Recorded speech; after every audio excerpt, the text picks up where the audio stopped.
Hey guys, welcome back to the channel. Now, one big change Assassin's Creed Shadows makes over previous games in the series is sync-up attacks. Sync-up attacks are straight out of Ghost Recon or Splinter Cell, where you mark a target for your ally, then finish off the other target yourself, resulting in a perfect, synchronized assassination. You have 6 unlockable allies in total, and you can call them in every 5 to 10 minutes roughly using your whistle. Fun fact, all 6 allies have a unique animal whistle sound when you call them.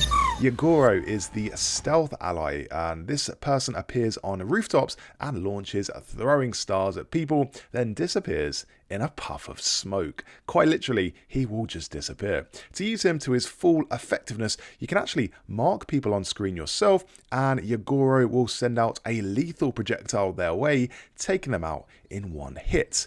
Another thing you can do is get Yagoro to take out one target and take out the other one with your bow to sync kills. There is a cooldown of 5 minutes with this ally, and they will stay around for roughly 1 minute. Yaya is the heavy ally who goes headfirst into battle. This is the second ally you can get in Shadows. No weapons, just fist, feet, and occasionally heads. Yaya is a powerful ally to have when you're done sneaking around and just want to go loud. You can also upgrade allies 2 times, each time unlocking an extra move. So when you upgrade them all the way to the maximum rank, which is veteran, they'll have 3 different moves you can pick from. One of these is a powerful kick for Yaya called Inner Strength. What this does is completely send enemies flying, or you can choose to have the oh shit oh she, which makes it so when Yaya joins the fight, she instantly knocks down an enemy. You can only select one at a time, so either get the knockdown or the kick. These are Yaya's passives, but you can also upgrade to get an active ability. This one for Yaya is called Rikishi. Rikishi is a pushback attack that staggers an enemy. Yagoro can be upgraded to get a chain assassination, whereby you kill 1 extra enemy with the chain. Or another ability is called One with Death, where Yagoro can take down enemies with up to 5 health chunks. In other words, he can take out heavy enemies, so if you're having trouble with a tanky figure, call in Yagoro. Those are the passives, but for the active ability for Yagoro, he has the assassination one. Assassinate lets Yagoro kill an enemy with 3 or fewer health chunks. So, not quite the heaviest enemies, but more intermediate enemies, you can get Yagoro in to deal with those. Allies also get cool new outfits when you upgrade them. So with Yagoro, you can unlock some nice crimson sleeves and a brown hood, and you can also switch their outfits at any point in the outfit menu. There isn't just a random palette swap for them. Each ally has a unique outfit and the lore to go along with them. Yaya's novice armor, for instance, has a description that reads, "This traditional Buddhist monk garment symbolizes simplicity and humility, but conceals strength underneath." There are 6 allies in total, as I say, and the third one is Genojo. We saw Genojo in a behind-the-scenes documentary released by Ubisoft, and Genojo is actually played by an actor called Makinyu, who you can see in the live-action One Piece Netflix show. As for what their special skill is, we don't know that yet, but we do know how you can recruit allies in Shadows, and there are 2 main ways. The first is to encounter them out in the world and do their side quests. This means it is possible to miss them if you don't keep an eye out, because they are not along the critical path, but I fully expect Ubisoft will make their side quests fairly noticeable, so players don't miss out. As well as that, you can romance allies. For that, you'll have to have the right character, so there are some allies Naoe can't romance and vice versa for Yasuke, but it's clear allies are fully fledged characters in this game, unlike the allies from previous Assassin's Creed games where they just kind of popped out of the scenery to fight for you before disappearing.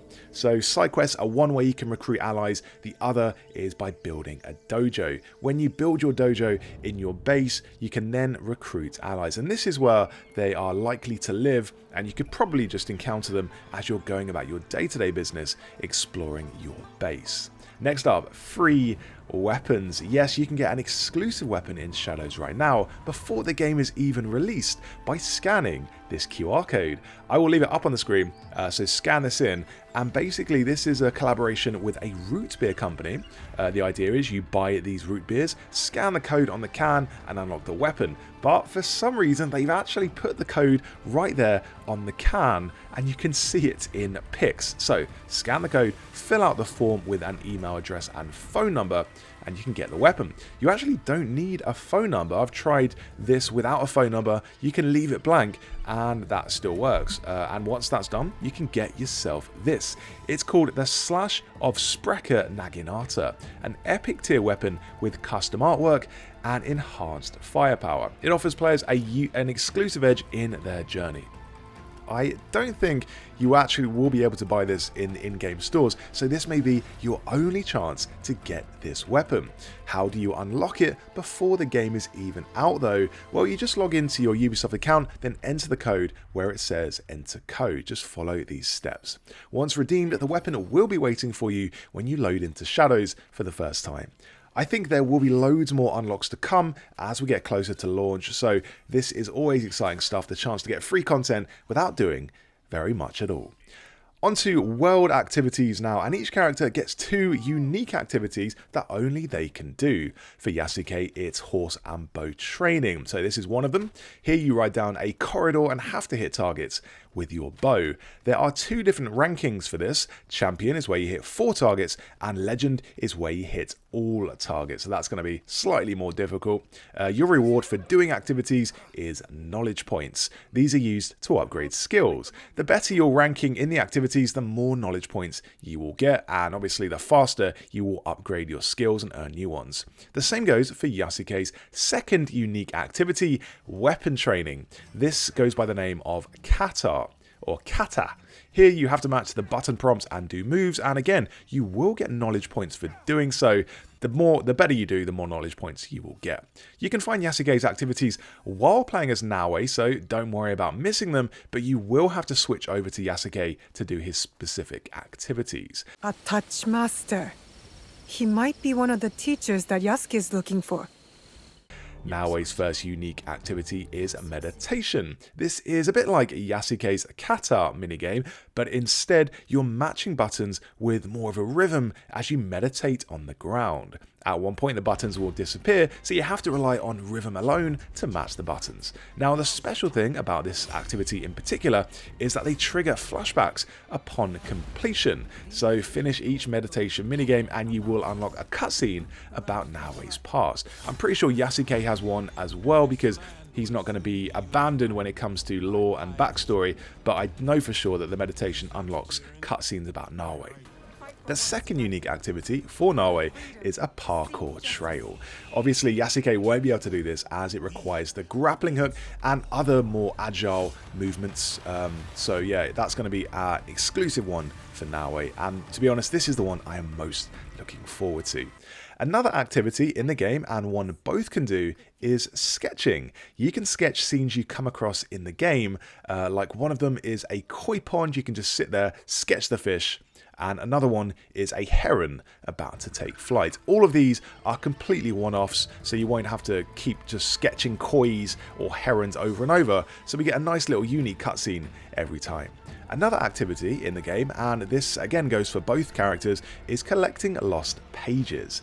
These are confined to specific locations. For example, a temple might hold 5 lost pages, so you have to scour the place and look high and low for them. Only by finding all of the pages will you complete that location. You can get the general whereabouts of pages by scanning the environment with the observe mechanic, and they will appear with a white glow.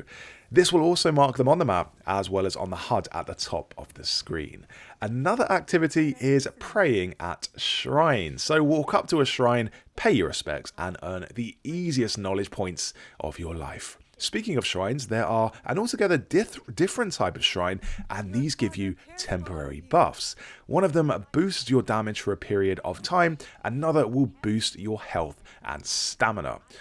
They last for 30 minutes, so they are pretty useful. It's not just a 5-minute temporary thing. 30 minutes is going to take you quite some way in Shadows, and they remain on the character regardless of whether you switch to a new character or not. So, in other words, if you use one on Naue, Yasuke won't have that buff, but you can then switch back to Naue and still have the buff active. Okay, let's talk about shops. One type of shop in Shadows is dedicated to cosmetics, and they sell not only armor for you, but armor for your horse. This vendor here sells 4 different types of horse armor, ranging from a few iron plates to a fully kitted out horse with a faceplate, and what seems to be extra carrying capacity courtesy of these brown satchels on the side. You can not only buy horse armor, but horses themselves. Here we see a brown horse and a white horse, but check this out, the game calls them mounts rather than horses, suggesting we will not be limited to riding on horses in this game, but have a whole range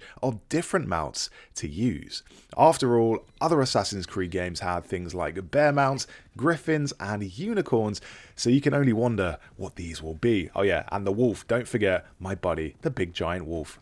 We have seen that there's a dragon mount already in Shadows, and this is called the Sekiryu. To get this, you have to buy the Digital Deluxe Edition, but I also see this being buyable on the Helix store. The Sekiryu comes with a legendary gear, red flaming katanas for both Yahweh and Yasuke, and a nice little trinket. I had heard rumours of a dragon last year, and seeing this take in the flesh, is really disappointing for me because it looks just like a horse with a dragon's head bolted onto it. But hey, it's better than nothing. I was picturing in my mind like a really long kind of dragon breathing fire, but I guess, yeah, I'll take it. Anyway, there's another mount that looks a bit more far-fetched that you can get in Shadows, and this one does have a flaming skull. This was seen in the Shadows Exchange, which is a marketplace that has different daily and weekly selections of goodies. You can also buy weapons and gear here.